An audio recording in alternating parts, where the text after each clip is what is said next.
Assalamualaikum warahmatullahi wabarakatuh. Perkenalkan, nama saya Muhammad Lukmanul Hakim dengan NIM 230605110078. Pada video kali ini, kelompok saya akan melaporkan tentang analisis dan redesign interaksi aplikasi TikTok Shop.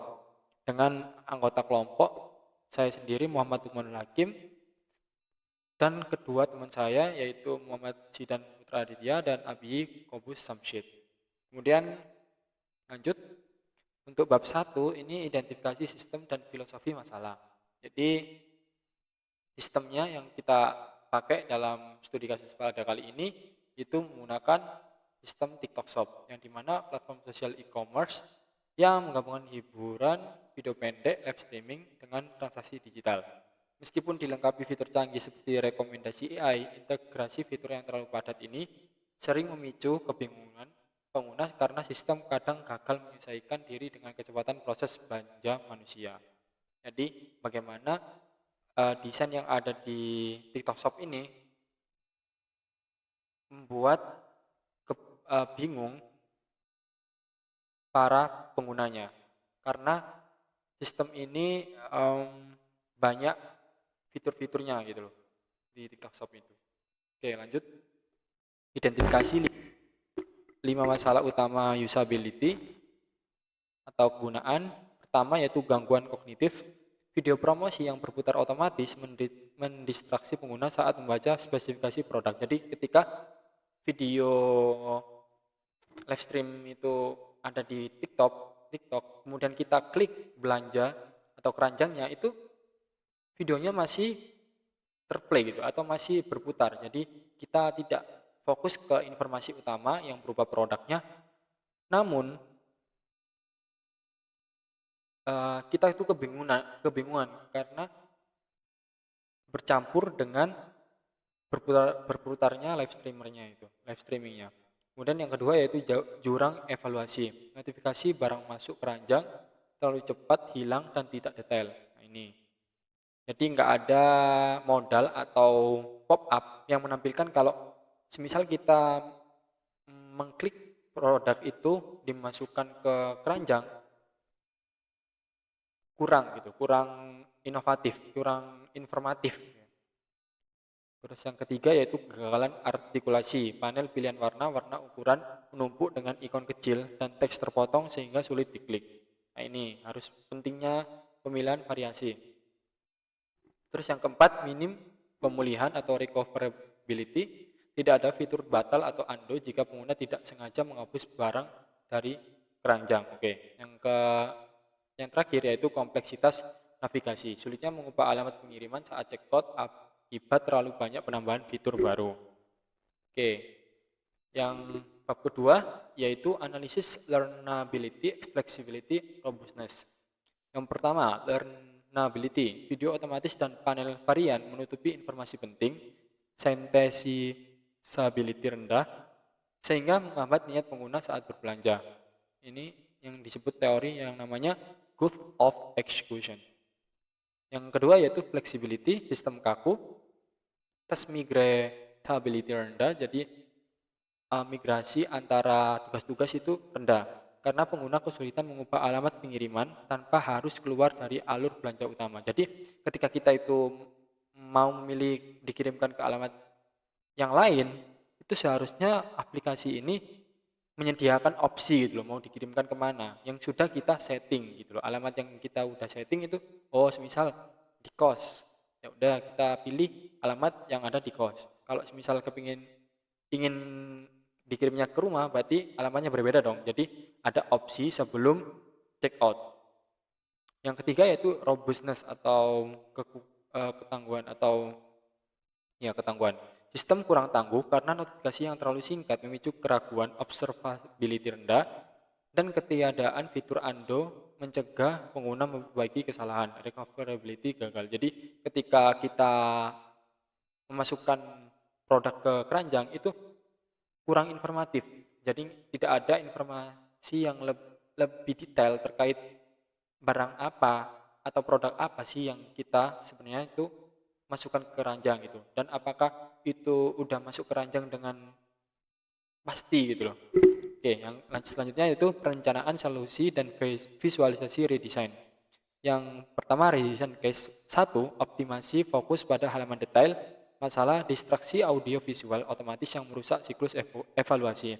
Solusinya, implementasi fitur click to play pada video detail produk. Video tidak akan menyala sebelum ada inisiatif dialog dari pengguna. Jadi,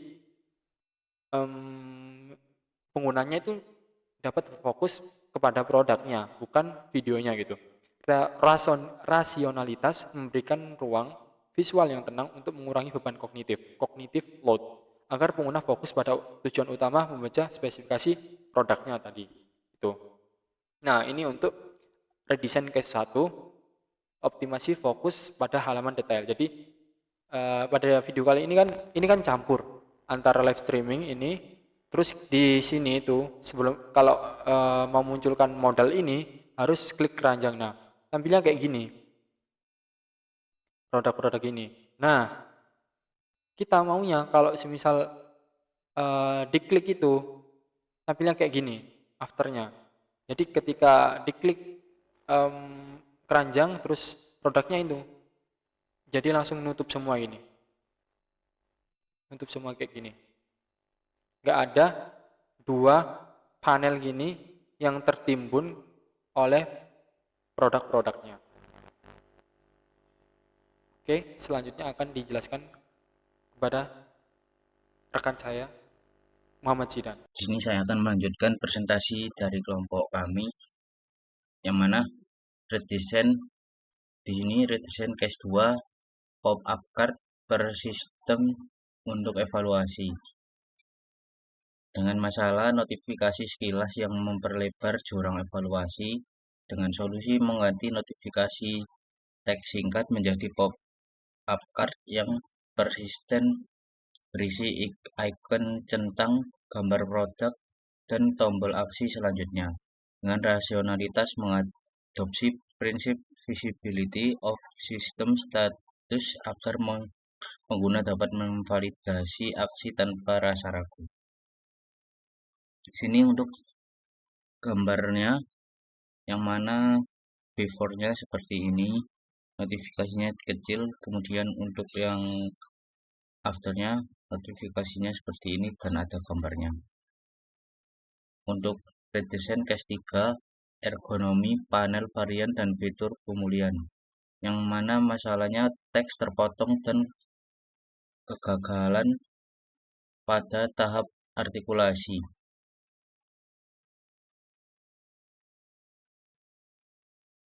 Solusinya memperbaiki tata letak panel dengan bounding box yang jelas, teks yang tidak terpotong, dan penambahan tombol undo pada aksi penghapusan. Dengan rasionalitas menyelaraskan bahasa tugas pengguna dengan bahasa input sistem agar interaksi berjalan presisi. Nah, ini untuk redesign case 3-nya dengan gambar before-nya seperti ini.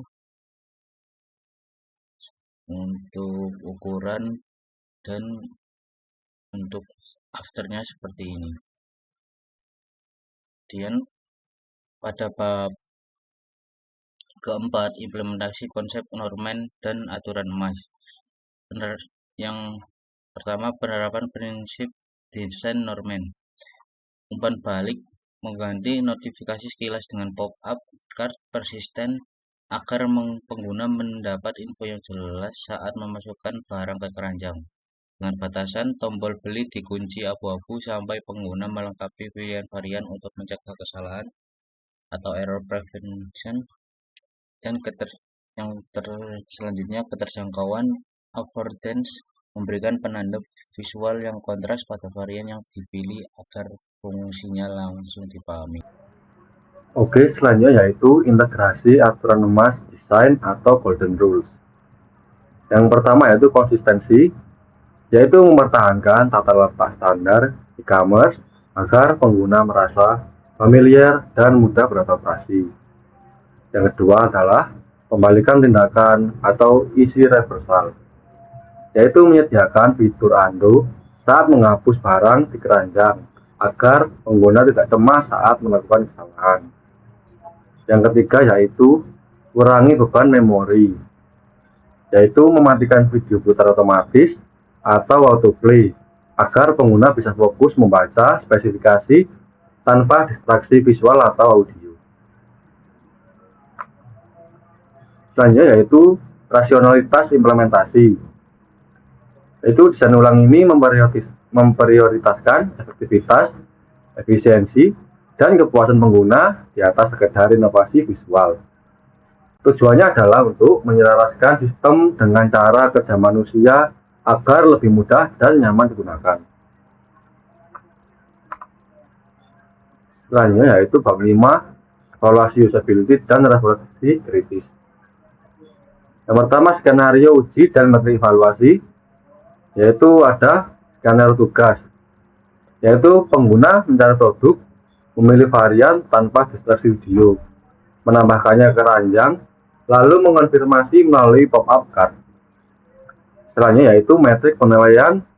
Di sini ada 3. Yang pertama yaitu efisiensi, di mana waktu penyelesaian tugas diprediksi lebih cepat karena tidak ada gangguan video.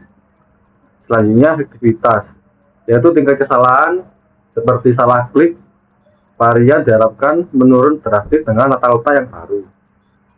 Selanjutnya adalah kepuasan, itu diukur dengan kuesioner atau skala Likert untuk menilai kenyamanan pengguna terhadap desain baru. Selanjutnya yaitu refleksi kritis atau analisis trade-off. Yang pertama adalah fleksibilitas versus kompleksitas. Itu penambahan pop-up dan undo memang menambah ekstra klik, namun sepadan demi mencegah kebingungan pengguna. Selanjutnya konsistensi versus inovasi.